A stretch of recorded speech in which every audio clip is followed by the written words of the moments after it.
ذوالقرنین اصل میں ایران کے بادشاہ تھے،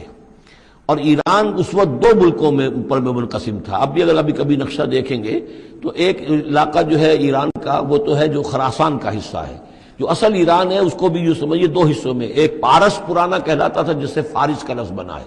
اور دوسرا مادہ تھا، میڈیا یا مادہ۔ تو یہ ایک شخص ایسے ابھرے کہ جنہوں نے ان دونوں کو ملا کر ایک حکومت بنایا، اور وہاں سے سلطنت ایران کا جو یوں سمجھیے کہ جو ان کا ایک سنہرا دور ہے، اور ان کی عظمت و سطوت جس کی کہ وہ بہت زیادہ جس پر فخر کرتے ہیں، اس لیے کہ ایرانی قوم بڑی نیشنلسٹ ہے، نسل پرست ہے، ان کے اندر اپنی تاریخ پر، اپنی روایات پر جو ہے وہ بہت ان کو فخر ہے۔ تو وہاں سے وہ دور شروع ہوا، اور انہوں نے پھر اس علامت میں کہ میں نے دو ملکوں کو جوڑ کر ایک بنایا ہے، اپنے تاج کے اندر دو سینگ لگا لیے تھے، اور وہ جو ہے ذوالقرنین یہ لقب ان کا ہو گیا تھا۔ اس کے حوالے سے سوال کیا گیا، اور اس کے بارے میں تفصیل جو اگلے رکوع میں آئے گی۔ اعوذ باللہ من الشیطان الرجیم، بسم اللہ الرحمن الرحیم۔ وَيَسْأَلُونَكَ عَنْ ذِي الْقَرْنَيْنِ قُلْ سَأَتْلُو عَلَيْكُمْ مِنْهُ ذِكْرًا۔ صدق اللہ العظیم۔ ذوالقرنین کے بارے میں آپ کو بتا چکا ہوں کہ ان کا نام تاریخ میں جو مشہور ہے وہ کیخسرو یا سائرس، اور انہی سے اصل میں ایران کی عظمت کے دور کا آغاز ہوا تھا۔ چنانچہ تقریباً میں سمجھتا ہوں کہ شاید 25-30 سال پہلے کی بات ہے، جب شہنشاہ ایران اس وقت جب کہ ان کی بادشاہت جو ہے وہ بڑے عروج پر تھی، انہوں نے 2500 سالہ برسی منائی تھی انہی کیخسرو کی، سائرس کی۔ ان کی قبر جو ہے مقبرہ وہ دریافت ہو گیا تھا، اور وہاں پر ان کا ایک مجسمہ بھی دریافت ہوا تھا کھدائی پر۔ اس مجسمے میں وہ دو لگے ہوئے تھے سینگ بھی۔ اس موضوع پر سب سے پہلے مولانا ابوالکلام آزاد مرحوم نے جو اپنی ترجمان القرآن کے نام سے انہوں نے مختصر ترجمہ اور تفسیر لکھی ہے، اس میں بڑے تفصیلی نوٹس لکھے ہیں۔ سب سے پہلے اہل علم کے حلقے میں ان کے بارے میں جو معلومات ہیں وہ ان کے ذریعے سے آئی ہیں، اب یہ تقریباً یونیورسلی ایکسیپٹڈ ہے۔ پھر سوال پیدا ہوتا ہے کہ ان سے کیا دلچسپی یہود کو تھی، تو وہ بھی سمجھ لیجئے کہ نبوکدنضر نے 587 قبل مسیح میں حملہ کیا تھا فلسطین پر، اور نبوکدنضر عراق کا بادشاہ تھا۔ اس مڈل ایسٹ کو ذہن میں رکھیے کہ میڈیٹرینین کے بالکل ساتھ ہے ملک شام، اور شام ہی کا ایک علاقہ فلسطین ہے۔ اس وقت جو ہے یہ فلسطین اور اسرائیل اور شرق اردن اور ویسٹ بینک اور لبنان، یہ سب مل کر جو ملک بنتے ہیں، در حقیقت یہ شام عرب ہے، یہ شام ہے۔ پھر اس کے مشرق میں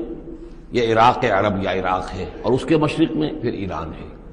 تو عراق کا بادشاہ تھا جس نے حملہ کیا تھا یروشلم پر، تباہ و برباد کیا، اور ان کو قیدی بنا کر لے گیا۔ کیپٹیوٹی کا دور ان کا تقریباً 150 برس کا ہے۔ لیکن اس عرصے میں ایران میں یہ شخصیت ابھری کیخسرو کی یا سائرس کی۔ اس نے پھر فتوحات کا دائرہ شروع کیا، تو سب سے پہلے عراق کو فتح کیا، بیبیلونیا کو،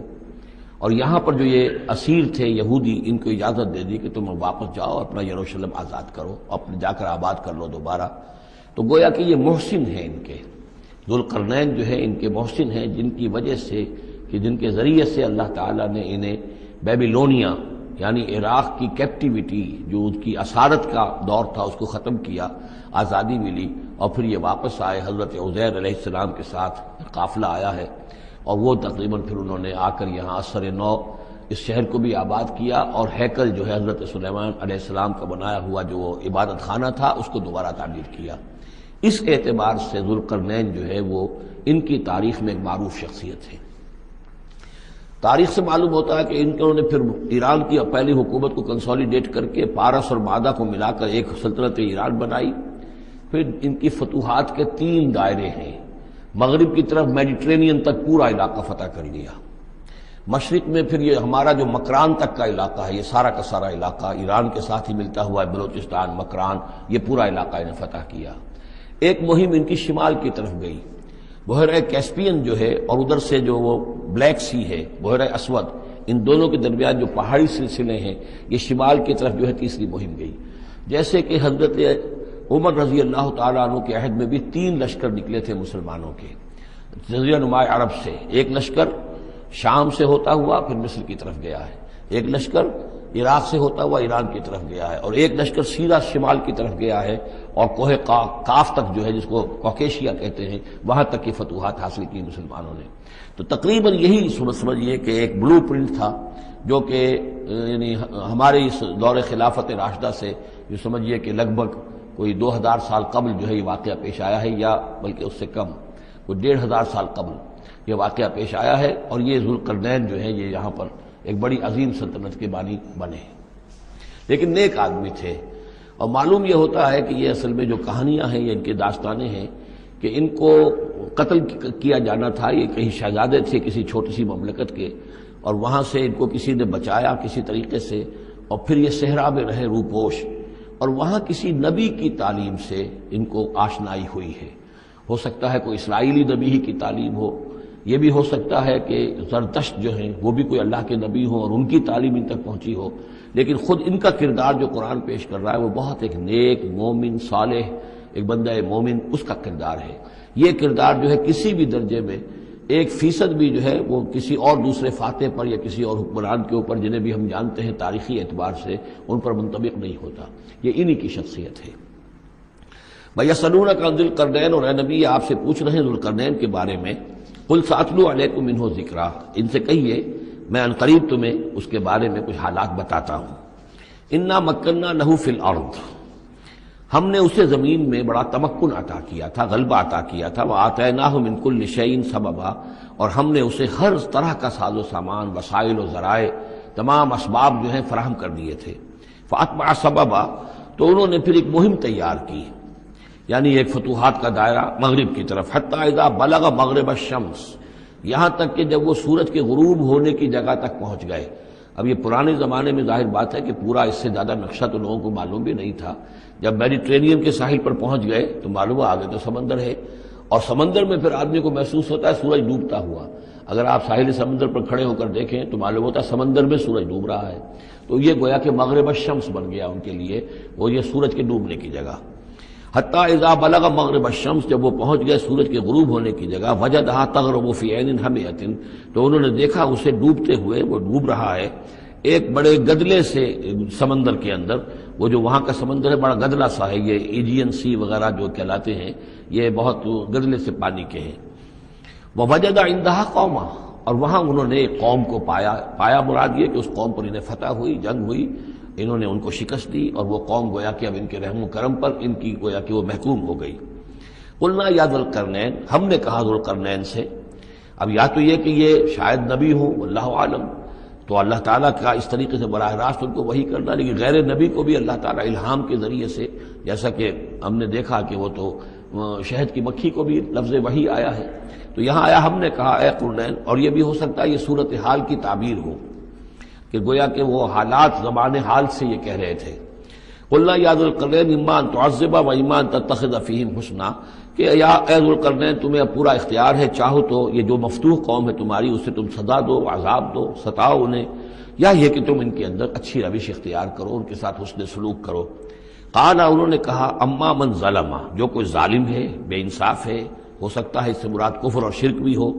فسوف نعذبہ ثم یرد الی ربہ فیعذبہ عذابا نکرا، تو اسے تو ہم عذاب دیں گے، سزا دیں گے، اور پھر وہ لوٹایا جائے گا اپنے رب کی طرف، پھر اس کا رب اس کو عذاب دے گا جو اصل عذاب ہے، برا عذاب، سخت عذاب۔ وَأَمَّا مَنْ آمَنَ وَعَمِلَ صَالِحًا، اور جو لوگ ایمان لائیں گے اور یقین کریں گے حقائق پر، اللہ کو مانیں گے، وَعَمِلَ صَالِحًا، اور نیک عمل کریں گے، فَلَهُ جَزَاءً الْحُسْنَىٰ، تو اس کو ہم اچھا بدلہ بھی دیں گے، وَسَنَقُولُ لَهُ مِنْ أَمْرِنَا يُسْرًا، اور اس سے ہم اپنے معاملے میں بھی نرم بات کریں گے، یعنی یہ کہ ان سے ٹیکس اگر لینے ہیں تو نرمی کے ساتھ لیں گے، جو مفتوحہ ممالک کے ساتھ معاملہ ہوتا ہے تو ہم ان کے ساتھ نرمی کا سلوک کریں گے جو ایمان لے آئیں گے۔ ثم اتبع سبابا، مغرب کی طرف سے فارغ ہو کر پھر اب یہ مشرق کی طرف گئے، پھر انہوں نے ایک اور مہم کا بندوبست کیا، حتی اذا بلغ مطلع الشمس، یہاں تک کہ جب وہ سورج کے طلوع ہونے کی جگہ تک پہنچ گئے۔ اب یہ جہاں تک تاریخی طور پر ثابت ہے وہ صرف مکران کے علاقے تک اتنی دور تک آئے ہیں، واللہ عالم، ہو سکتا ہے کہ مکران کے ساحل پر کھڑے ہو کر بھی انہیں محسوس ہوا ہو کہ بس اب یہ سورج جو ہے غروب ہو رہا ہے یا طلوع ہو رہا ہے وہاں سے، مطلع الشمس، تو وہاں جب پہنچے، وجدہا تطلع علی قوم لم نجعل لہم من دونہا سترا، تو انہوں نے پایا اس کو کہ وہ طلوع ہوتا ہے ایک ایسی قوم پر کہ جس کے لیے ہم نے آفتاب سے کوئی اوٹ نہیں رکھی ہے. یعنی یہاں کے جو قبائل تھے، گیڈروسیا وغیرہ یہ کہلاتا تھا اس زمانے کے اندر، یہ وحشی قبائل تھے، ان کو ابھی چھت بنانے کا فن نہیں آیا تھا. یعنی گھر جو ہوتے تھے وہ صرف دیواریں کھڑی ہوتی تھیں کہ جو خالی پلاٹ ہے زمین کا اس میں یہ دیوار کھڑی ہے، یہ میرا گھر ہے، یہ تمہارا گھر ہے، لیکن گھر میں چھت وغیرہ کا بھی کوئی تصور ان کے ہاں نہیں تھا. ظاہر بات ہے کہ چھت ڈالنا جو ہے یہ تو ایک تمدن کے ارتقاء کے دور کی علامت ہے. تو وہ بغیر کسی سورج کے سائے کے وہ اپنی زندگی گزارتے تھے. کذالک، ایسا ہی ہوا وہاں بھی، یعنی جو پہلے ہوا تھا کہ یہاں بھی معاملہ وہی ہوا کہ اللہ تعالیٰ نے اختیار مطلق انہیں دیا، فتح دی، لیکن انہوں نے یہاں بھی یہی کہا کہ جو نیک لوگ ہوں گے ان کے ساتھ ہم نرمی کریں گے اور جو شریر ہوں گے ان کو سخت سزا دیں گے. وقد احطنا بما لدیہ خبرا، اور ہمیں پوری طرح معلوم ہے کہ جو وہاں اس کی خبر ہوئی اور جو بھی حالات وہاں گزرے، جو ماجرا وہاں ہوا. ثم اتبع سببا، اب یہ تیسری آ رہی ہے، ثم اتبع سببا، پھر اس نے ایک اور مہم تیار کی. یہ شمالی مہم ہے. حتی اذا بلغ بین السدین، یہاں تک کہ جب وہ دونوں پہاڑوں کے درمیان پہنچ گئے، دو دیواروں کے درمیان پہنچ گئے. تو یہ سمجھ لیجئے بحیرہ کیسپیئن داہنی طرف ہے، مشرق میں بحر اسود، اس کے درمیان یہ سلسلہ کوہ ہے اور یہ پیرلل چلتے ہیں دو اور ان کے درمیان سے پھر وہ درے ہیں کہ جن میں سے ہو کر شمالی علاقے سے جو وحشی قبائل تھے وہ آ کر یہاں حملہ کرتے تھے، تاخت و تاراج کرتے تھے، لوٹ مار کر کے چلے جاتے تھے، جن کو یاجوج ماجوج کہا گیا ہے. حتی اذا بلغ بین السدین، جبکہ یہ پہنچے ان دونوں دیواروں کے درمیان، وجد من دونہما قوما، تو انہوں نے پایا ان دونوں کے ورے ایسے لوگوں کو، لا یکادون یفقہون قولا، یہ لوگ بھی ایسے تھے غیر متمدن، کوئی بات سمجھتے نہیں تھے، یعنی زبان ایسی ہوگی کہ جو ان کی سمجھ میں نہیں آ رہی تھی، لیکن یہ کہ کسی نہ کسی ذریعے سے انہوں نے اپنا ایک مطلب، اپنی ایک عرضداشت پیش کی. قالوا یا ذا القرنین، انہوں نے کہا کہ اے ذو القرنین، ان یاجوج و ماجوج مفسدون فی الارض، یاجوج اور ماجوج جو قومیں ہیں یہ زمین میں بہت فساد مچانے والی ہیں. فہل نجعل لک خرجا، تو کیا ہم آپ کے لیے ایک سالانہ خراج مقرر کر دیں، الا ان تجعل بیننا و بینہم سدا، اس کے عوض کہ آپ ہمارے اور ان کے درمیان ایک سد تعمیر کر دیں، ایک دیوار حائل کر دیں کہ وہ ہم پر حملہ آور نہ ہو سکے، یعنی درے کو بند کر دیا جائے. یوں سمجھیے جس اصول پر کہ آج کل ڈیم بنتے ہیں. ڈیم کیا ہے کہ ایک پہاڑی سلسلہ یوں آ رہا ہے، ایک پہاڑی سلسلہ یوں آ رہا ہے، دریا درمیان میں سے گزر رہا ہے، آپ نے اس گزرگاہ پر ایک دیوار کھڑی کر دی تو یہ گویا کہ ایک آرٹیفیشل لیک کریٹ ہو گئی، پانی یہاں جمع ہو رہا ہے. تو اگر پہاڑی سلسلے دو چل رہے ہوں، ان کے درمیان جو راستہ ہے اس کو اگر بند کر دیا جائے، ایک دیوار کھڑی کر دی جائے اور اس دیوار کے مضبوط دیوار ہو، تو ظاہر بات ہے کہ پھر ادھر سے کوئی آ کر حملہ آور نہیں ہو سکتا، ان کے لیے ایک حفاظت کا سامان ہو جاتا ہے. یہاں یہ سمجھ لیجئے کہ یاجوج ماجوج سے کیا مراد ہے. حضرت یافس علیہ السلام، جو تین بیٹے تھے حضرت نوح علیہ السلام کے، سام، حام، یافس. سامی نسل کے بارے میں تو ہم نے بہت کچھ سمجھ لیا کہ حضرت ابراہیم بھی سامی نسل سے تھے، پھر قوم عاد بھی سام ہی کی نسل کی ایک شاخ تھی، قوم سمود بھی اسی کی شاخ تھی. یہ تمام جو ہے یہ تو سیمیٹک ریسز ہیں. حضرت یافس کی اولاد نے یہ سینٹرل ایشین ماؤنٹینز کا جو سلسلہ ہے اس کو کراس کیا اور شمال میں چلے گئے، اور شمال میں جا کر دائیں بائیں پھیل گئے. پھر یہ میدان ہے، ٹنڈرے کے میدان اور فلانے میدان اور بڑے بڑے کھلے میدان ہیں. تو گویا کہ ایشیا کو درمیان میں جو سلسلہ کو ہے تقسیم کر دیتا ہے، ایک شمالی حصہ ہے، ایک اس کے جنوبی حصہ ہے. یہ شمالی میں چلے گئے اور جا کر پھر پھیلنے میں وہ مشرق کی طرف آئے تو چین اور ہند چینی تک یہ ساری قومیں جو ہیں یہ یلو ریسز، یہ انہی کی نسل سے ہیں. اور مغرب میں چلے تو روس، اور روس سے ہو کر روس کے ساتھ ملتا ہوا علاقہ ہے اسکینڈینیوین کنٹریز کے ساتھ، پھر وہاں سے وہ اتر کے اور یورپ کے بھی جو یہ مغربی